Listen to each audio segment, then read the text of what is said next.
네, 그럼 이번 붕괴 사고의 원인과 문제점 전문가로부터 들어보겠습니다. 송창영 광주대 건축공학과 교수님 연결되어 있습니다. 교수님 나와 계시죠? 네, 안녕하십니까? 네, 안녕하십니까 교수님. 어제 사고가 났고 그 사고 현장에 직접 가보신 것으로 알고 있습니다. 현장에서 보신 모습이 좀 어땠습니까?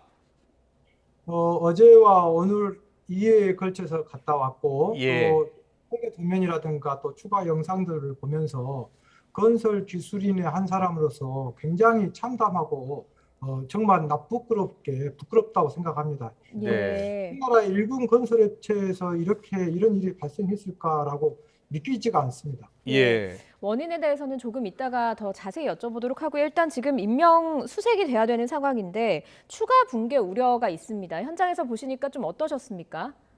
네, 지금 제가 봤을 때는 그 당시에 어제 3시 40분경에 콘크리트 타설을 하면서 네, 그러한 작업 하중과 또 충격 하중에 의해서 바닥 슬래브가 도미노 현상처럼 붕괴되면서 외부 벽체와 함께 붕괴가 된 거 아니겠습니까? 예, 예, 그래서 그런 전반적인 것들을 봤었을 때 사실은 그런 저희 건축공학적으로 그런 작업 하중이나 충격 하중은 굉장히 큰 거거든요. 네, 그렇기 때문에 그 공학적으로 봤을 때는 추가 붕괴까지는 없을 수도 있습니다만은 그러나 재난 안전은 항상 불확실성과의 싸움이기 때문에 네, 조심하고 또 조심해야 될 것 같습니다. 예, 예. 조심해야죠. 구조 작업 중 또 2차 사고가 날 수 예. 있으니까요. 지금 그렇습니다. 무너진 건물, 외벽이 무너진 건물 화면을 보면 그 네. 꼭대기층에서 중간, 그러니까 22층까지 연속해서 무너져 내린 장면이 무너지는 모습이 보이거든요. 어떻게 이렇게 한꺼번에 무너질 수가 있는 겁니까? 이게 이제 지금 현재 단계에서 정밀안전 진단을 해봐야 되기 때문에 지금 현재 예단할 수는 없습니다만은 예, 그 파괴 메커니즘을 제가 봤었을 때 또 설계 도면을 제가 면밀하게 검토를 해보니까 네네. 일단은 첫 번째는 설계상에 약간 무리가 있는 것 같습니다. 설계상 무리. 예. 무슨 얘기냐면 지금 그 외부 벽체와 인접한 지금 붕괴된 그 바닥 슬래브를 지탱하고 있는 예. 기둥이라든가 벽에 이 수직 부재가 상당히 부족합니다. 이것은 아, 이제 잘 아시다시피 거실에서 외부 경관을 보기 위해서는 기둥이나 벽이 많이 있으면 아마 그 어떤 각이 부족할 거 아닙니까? 네. 그렇기 때문에 기둥 벽의 병량이 좀 부족했던 것 같고요. 예. 거기에다가 동절기 공사의 이 특성상 아무래도 방금 현대 산업에서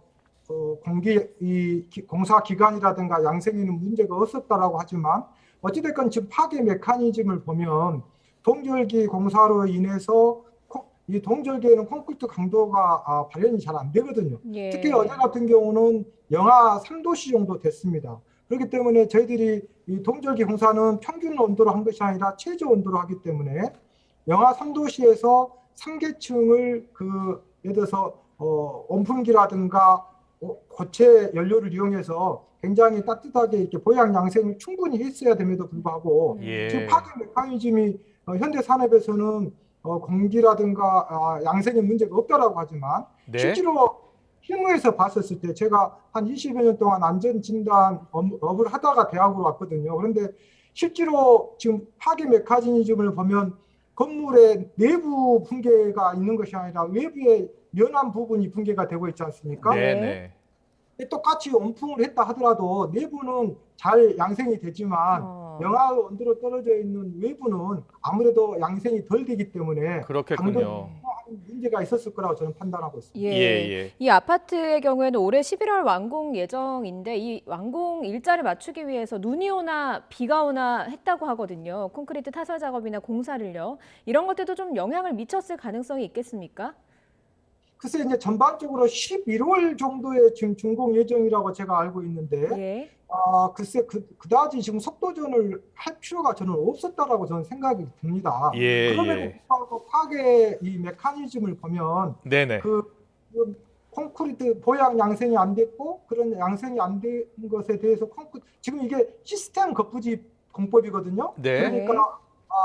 거푸집을 3계층을 한꺼번에 이게 밀어 올리는 공법인데 아, 1층에 있는 2개의 층의 콘크리트 강도가 충분해야만이 이 거푸집이 지지를 해서 상부에 콘크리트를 타설 했었을 때 문제가 안 되는 건데 밑에 네네. 층은 지금 지금 중계층의 콘크리트 강도가 부족했고 또 벽이라든가 벽의 양이 부족했기 때문에 지금 정확하게 지금 언론에서는 외벽의 붕괴 메커니즘이라고 하는데 사실은 제가 봤을 때는 오후 3시 40분에 콘크리트를 타설을 했고 그것을 지탱하고 있는 두 개의 벽체의 강도가 부족해서 거기에 외부 이 시스템 거푸집이 붕괴가 되면서 작업 하중과 충격 하중에 의해서 23층까지 이 슬래브 바닥 슬래브가 붕괴되면서 외벽과 함께 붕괴되는 이런 것이 파괴 메커니즘 영상을 보면서 추론이 될 수가 있겠습니다. 예. 정말 너무 안타까운 사고인데요. 그 건설 현장에서 작업했던 노동자 6명 지금 연락 두절인 상황이잖아요. 그래서 이분들을 빨리 찾아야 되는데 일단 보면 지금 무너진 현장 근처에서 일했을 가능성이 높은 것 아니겠습니까? 사실은 이제 이게 떠올리기 쉽지만은 이제 과거에 95년도에 삼풍백화점이 붕괴됐었을 때 마찬가지로 이 수평 부재들이 전체적으로 컬랩스 붕괴되면서 이게 매몰이 많이 됐었지 않습니까? 네네. 오랜 시간 후에도 구조가 되고 했었는데 지금 23층까지 지금 붕괴가 되고 23층 이하에서는 붕괴가 안 됐지 않습니까? 네네. 지금 23층 같은 경우에는 저희들이 이제 건축 구조에서 벨트층이라고 하는데 벨트층이요? 예. 벨트 우리 허리 벨트라고 하는 벨트. 지금 영상을 보시면은 23층 같은 경우는 외벽의 벽체량이 충분하지 않습니까? 그렇군요. 예.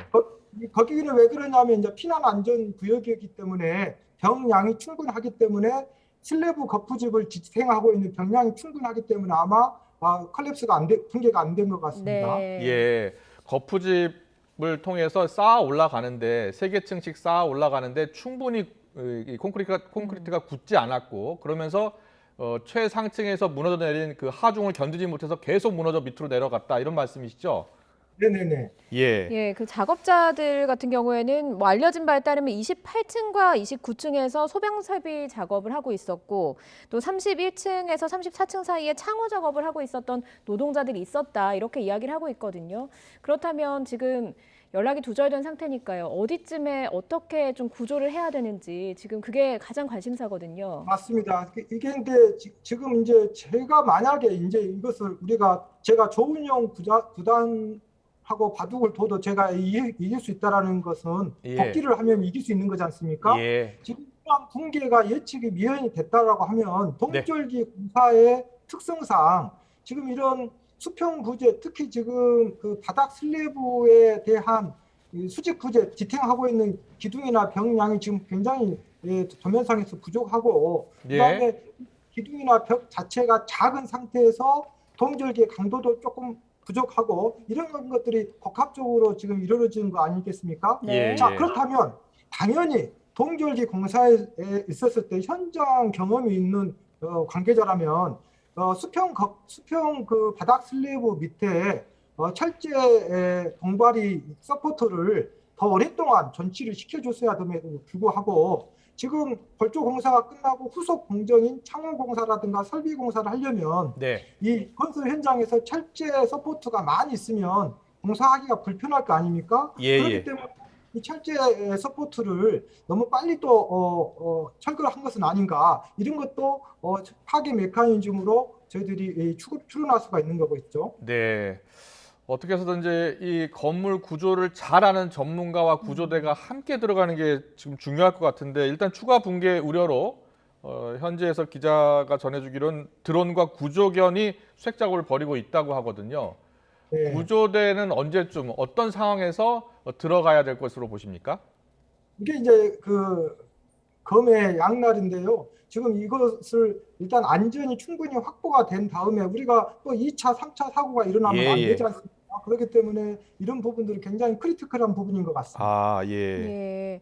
이 아파트 같은 경우에는 계속 공사를 하는 과정에서 주변 그 상인들이나 주민들 이야기를 들어보니까 건축 자재가 뭐 낙하하거나 뭐 이런 집안이 좀 무너져 내리거나 이런 것들이 계속 있어서 민원을 계속 넣었다고 합니다. 이런 것도 어제 사고의 약간 전초전이라고 해야 될까요? 좀 엿볼 수 있는 그런 증거가 됐겠습니까?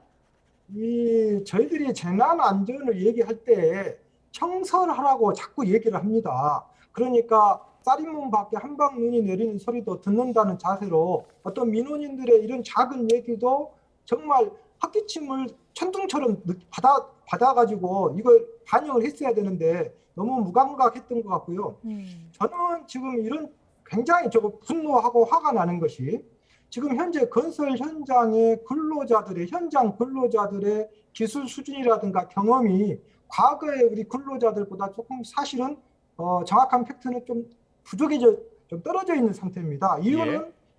현장 건설 근로자들의 고령화와 그리고 이제 이 건설 기술자 수급이 굉장히 지금 현재 어렵습니다. 힘들고 어려운 일들을 이제 우리나라 국민 여러분께서 많이 하지 않으려고 하다 보니까 예. 결국 외국인 근로자가 굉장히 많습니다. 네. 어떤 현장 같은 경우는 건축공사 같은 힘든 공정 같은 경우는 거의 90% 가까이가 외국인 근로자로 충당이 되고 있습니다. 네. 그러다 보니까 아무래도 기술이 떨어지고 그러면 이러한 기술력이 떨어진 것을 사회안전 시스템망이 이것을 대안으로 작용이 되어줘야 되는데 저희들이요 우리가 임산부들이 애가 태어나기 전에는 우리가 산부인과에서 진료를 받고 예. 태어난 후에는 소아과에서 진료를 받은 것처럼 건물이 태어나기 전에는 저희들이 어떤 것을 안전 시스템이 있냐면 건설 기술 진흥법이 있고 예. 건축관리법이 있고 산업안전보건법이 있습니다. 예. 그런 법에 의해서 촘촘하게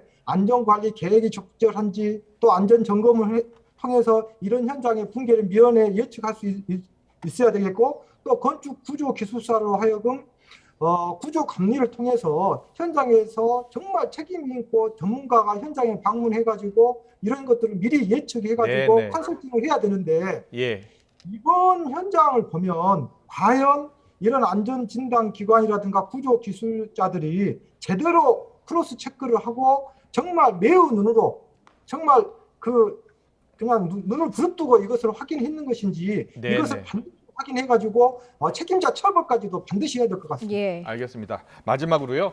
지금 보니까 저 건물 22층에서 뭐 39층짜리 건물 5개가 지금 옆에 지어지고 있습니다. 그리고 올해 11월에 입주 예정이었고요. 그런데 부실공사 같기도 하고요. 입주를 해도 괜찮겠습니까? 이거는 이제 지금 현재 예단하기 당연히 힘들 것 같고요. 네. 그러나 정말 제로 상태에서 정밀 안전 진단을 통해서 예. 반드시 시민의 생명과 재산을 반드시 확보하게 된 상태에서 이걸 진행했으면 좋겠습니다. 예. 지금 이 사건 보면요. 참 안타까운 사고 하나가 기억이 나는 게 지난해 6월에 광주에서 있었던 그 철거 중이던 건물 또 버스를 덮쳐서 인명피해까지 상당히 발생을 했잖아요. 이제 당시 업체가 현대산업개발이었고 이번에도 역시 현대산업개발이었는데 왜 같은 업체에서 이렇게 비슷한 사고가 발생을 하는 겁니까?